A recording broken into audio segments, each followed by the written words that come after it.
మస్తాన్ రావు గారు, good morning. Mastan రావు గారు, good morning అండి. మస్తాన్ రావు గారు, తొలి ఫలితం అయితే మనకి ఇక్కడ కనిపిస్తుంది. వెరీ గుడ్ మార్నింగ్ అండి. తొలి ఫలితాలు మనకి ఇక్కడ కనిపిస్తూ ఉన్నాయి. ఎగ్జిట్ పోల్స్ ఏవైతే ఇచ్చాయో దానికి అనుగుణంగానే ఇక్కడ ఎన్డీఏ కూటమి మహారాష్ట్రలో 24 స్థానాల్లో ఆధిక్యాన్ని కనబరుస్తూ ఉంది. అదేవిధంగా జార్ఖండ్ లో 6 స్థానాల్లో ఆధిక్యాన్ని కొనసాగిస్తూ ఉంది. ఇండియా కూటమి వచ్చి 5 స్థానాల్లో మహారాష్ట్రలో ఆధిక్యం దిశగా వెళ్తుంది. అదేవిధంగా కాంగ్రెస్ వచ్చేసి 4 స్థానాల్లో జార్ఖండ్ లో ఆధిక్యాన్ని కొనసాగిస్తుంది. ఇక్కడ ఆధిక్యం అనేది ఎన్డీఏ కూటమిలో చాలా స్పష్టంగా తొలి ఫలితాల్లోనే మనకు కనిపిస్తుంది. ఎలా చూడొచ్చు అంటారు?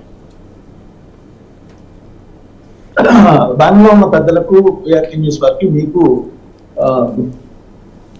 అంటే ఇప్పుడు వస్తున్న ఫలితాలన్నీ చూసినట్లయితే మొదట మనకి తొలి గంటల్లో చూసినట్లయితే పోస్టల్ ఓట్లకు సంబంధించి మాత్రమే ఈ ఫలితాలు అనేది ఈ మెజారిటీ ఆ ట్రెండ్స్ అనేవి తెలుస్తూ ఉంటాయండి. ఒక గంట అయిన తర్వాత అసలు ఈవీఎంలకు సంబంధించి కూడా వెలుగులోకి వచ్చే అవకాశం ఉంది. అయితే మొత్తంగా చూస్తే మనకి ఈ సర్వే సంస్థలు ఎగ్జిట్ పోల్స్ లో చెప్పిన దాని ప్రకారం చూస్తే బీజేపీకి చాలా ప్రయారిటీ ఉంది అక్కడ ప్రభుత్వాలను ఏర్పాటు చేయడానికి. విన్నింగ్ పార్టీగా ఎన్డీఏని చెప్తా వస్తా ఉన్నాయి. సో ఎగ్జిట్ పోల్స్ అనేది అన్ని సందర్భాల్లో సక్సెస్ఫుల్ గా నడుస్తాయని చెప్పడానికి వీల్లేదు. హర్యానానే తాజా ఉదాహరణ. మనకి మొదటంతా కూడా ఇండియా కూటమి వస్తుందని చెప్పారు. చివరి 2-3 గంటల్లో కూడా మారిపోయి ఎన్డీఏ అధికారంలో 3వ అధికారంలో చేపట్టిన పరిస్థితి. అంటే ఇక్కడ మొత్తంగా చూసినట్లయితే ఏంటంటే మహారాష్ట్ర ఎన్నికలకు సంబంధించి బీజేపీ చాలా జాగ్రత్తలు తీసుకుందండి.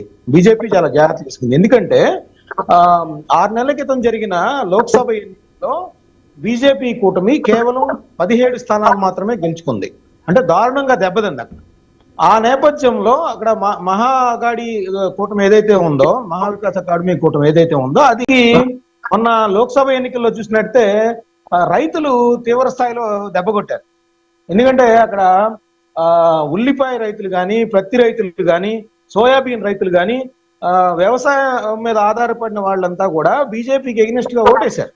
దానికి ప్రధాన కారణం ఉల్లిపాయలను కూడా చెప్పొచ్చు. ఎందుకంటే అప్పట్లో గత డిసెంబర్ లో ఏమైందంటే ఉల్లిపాయలకు సంబంధించి ఎగుమతి అనుమతి ఇచ్చింది ఎన్డీఏ ప్రభుత్వం.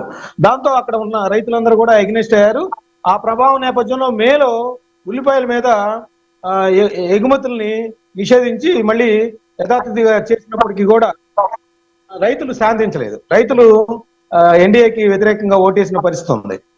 అలాగే అవన్నీ నేపథ్యంలో అక్కడ అధికారం హస్తగతం చేసుకోవడం, నిలబెట్టుకోవడం అనేది బీజేపీ అనేది చాలా కసరత్తు చేసింది. అంటే తిరుగుబాటు అభ్యర్థులను తగ్గించడం కానీ, లేదంటే వాస్తవ పరిస్థితులకు అనుగుణంగా పొత్తు పెట్టుకోవడం కానీ ఏదో చేసింది. అయితే బీజేపీ టోటల్ గా చూస్తే జమిలీ ఎన్నికలకు వెళ్లే నేపథ్యంలో ఈ రోజు ఇక్కడ మహారాష్ట్రలో కానీ, అటు జార్ఖండ్ లో కానీ విజయం సాధించాలనే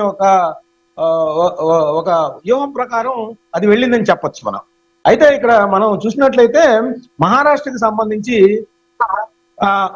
తొలి నుంచి కూడా యాక్చువల్ గా లాస్ట్ 5 years లో 2019లో ఎన్నికలు ఫలితాలు వచ్చినప్పటి నుంచి చూస్తే బీజేపీ అక్కడ అధికారాన్ని నిలబెట్టుకోవడానికి నానా అగచాట్లు పడింది. ఎందుకంటే దేశంలో ఎక్కడా లేదు 2019 నుంచి 24 మధ్య గవర్నర్ 5 సార్లు ప్రమాణ స్వీకారానికి ఏర్పాట్లు చేయాల్సి వచ్చింది. మొదట్లోనేమో దేవేంద్ర ఫడ్నవీస్, అజిత్ పవార్ చేశారు. వాళ్ళు 80 గంటలు మాత్రమే అధికారంలో ఉన్నారు. ఆ తర్వాత మహావికాస్ అఘాడీ కూటమి పొత్తు పెట్టుకొని అది ఒక 2 సంవత్సరాల పాటు అధికారంలో ఉంది, అంటే కాంగ్రెస్ పార్టీ కూటమి. ఆ తర్వాత మళ్ళీ అటు శివసేనని ఏక్నాథ్ షిండే రూపంలో చీల్చింది. అదేవిధంగా ఎన్సీపీని అజిత్ పవార్ రూపంలో చీల్చింది. ఆ చీల్చడం ద్వారా మహారాష్ట్రలో బీజేపీ తన అధికారాన్ని నిలబెట్టుకుంటూ వస్తుంది. దీనికోసం అస్సాంలో కొన్ని రిసార్ట్ రాజకీయాలు చేసింది. అదేవిధంగా ముంబైలో, లేకపోతే గుజరాత్ మళ్ళీ కాంగ్రెస్ పార్టీ పంపించారు. ఏ విధమైన ఇందాక లక్ష్మణ్ గారు చెప్పినట్లు మనకి ఏదైతే పార్టీ ఫిరాయింపుల చట్టం ఉన్నప్పటికీ కూడా అదన్నీ తూట్లు పొడుస్తూ బీజేపీ ఇక్కడ అధికారాన్ని హస్తగతం చేసుకుంటానికి ఎవరైతే ముఖ్యమంత్రి అభ్యర్థిత్వాన్ని పోటీ పడతా ఉన్నారో, అటు ఏక్నాథ్ షిండే గాని, ఇటు అజిత్ పవార్ గాని, వాళ్ళని ఆయా పార్టీల్ని రెచ్చగొట్టి చీల్చే పరిస్థితి చేసింది. ఎంతో అనుభవం ఉన్న శరద్ పవార్ కూడా ఆ చీలికని ఆపలేని పరిస్థితి ఉంది. సో కాంగ్రెస్ పార్టీ కూడా చేష్టలింటికి చూడాల్సి వచ్చింది. బీజేపీ జాతీయ స్థాయిలో అధికారంలో ఉన్నప్పుడు ఈ విధమైన రాజకీయం చేసింది అక్కడ. అంటే దానికి ప్రజలు ఎగనెస్ట్ గా తీర్పు ఇచ్చినప్పటికీ కూడా ప్రత్యర్థి పార్టీల్లో ఉన్న లుకలుకలని సాకుగా తీసుకొని అజిత్ పవార్ ని, ఏక్నాథ్ షిండేని రెచ్చగొట్టి వాళ్ళని ఆయా పార్టీల్లో చీల్చి వాళ్ళని తమ కూటమిలోకి తీసుకొని ఈ రోజు అధికారం నిలబెట్టింది. ఇప్పుడు అదే వర్గాలతో, అంటే మనం చూసినట్టయితే శివసేనకేమో 2 వర్గాలు, ఎన్సీపీకి 2 వర్గాలు. ఇప్పుడు ప్రజలంతా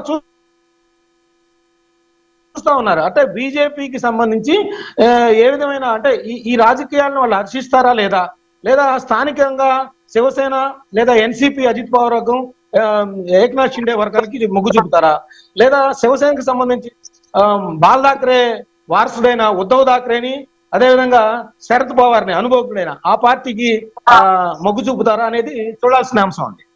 మనం ఇక్కడ ఇంకోటి కూడా గమనించవచ్చు. జార్ఖండ్ విషయానికి వచ్చినా కూడా బీజేపీ ఇదే రాజకీయాన్ని అక్కడ చేసింది. హేమంత్ సోరెన్ ని సీఎం గా ఉండగా మస్తాన్ రావు గారు ఒక నిమిషం హోల్డ్